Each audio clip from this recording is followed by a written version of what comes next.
काय नेमकं सांगाल की जे तुमच्या महामंडळाचे एमडी आहेत त्यांच्याकडून काय नेमका त्रास होतोय, अडचणी काय निर्माण केल्या जात आहेत आणि याच्या मागे कोण आहे, काय सांगाल? महामंडळाच्या व्यवस्थापकीय संचालक विजयसिंह देशमुखांनी जाणीवपूर्वक महामंडळाची बोर्ड मीटिंग न घेता काही प्रमाणपत्रासाठी नवीन अटी शर्ती निर्माण केलेल्या आहेत, ज्याच्यामुळे सामान्य मराठा समाजातला तरुण हा ग्रामीण भागामध्ये उद्योजक होऊ शकत नाही।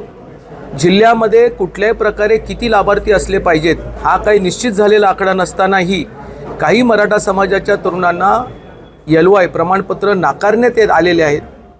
निवडणुकीचं कारण दाखवूनही त्या ठिकाणी LY नाकारण्यात आलेले आहेत। या सगळा हा सगळा जो विषय आहे इतका गंभीर आहे की याच्याला राज्याच्या मुख्यमंत्र्यांकडे मी या ठिकाणी मुद्दा मांडणार आहे।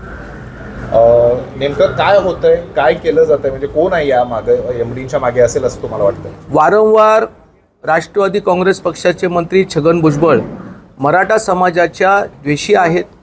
त्यांनी 3 वेळा महामंडळाचा उल्लेख केला, सारथीचा उल्लेख केला, मनोज जरांगे पाटलांच्या आंदोलनानंतर निजामांच्या काळात दिलेला आरक्षणाचा उल्लेख केला। एकंदरच राष्ट्रवादी काँग्रेस पक्षाचं माझं खातं आहे आणि त्याच्यामुळे त्यांच्या सूचनेप्रमाणे MD वागतो असं मला पूर्णपणे विश्वास आहे।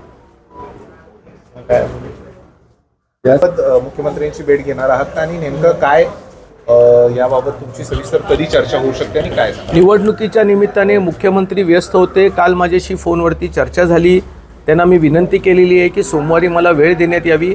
मला विश्वास आहे सोमवारी सकाळी वर्षा बंगल्यावरती त्यांच्याशी सविस्तर चर्चा करणार, त्यांना काय कागदोपत्री मी दाखवू शकतो की कसे अडथळे निर्माण केले जातात। मला विश्वास आहे की मुख्यमंत्री याच्यामध्ये योग्य तो निर्णय आणि मराठा समाजाच्या पाठी खंबीरपणे ते उभे राहतील।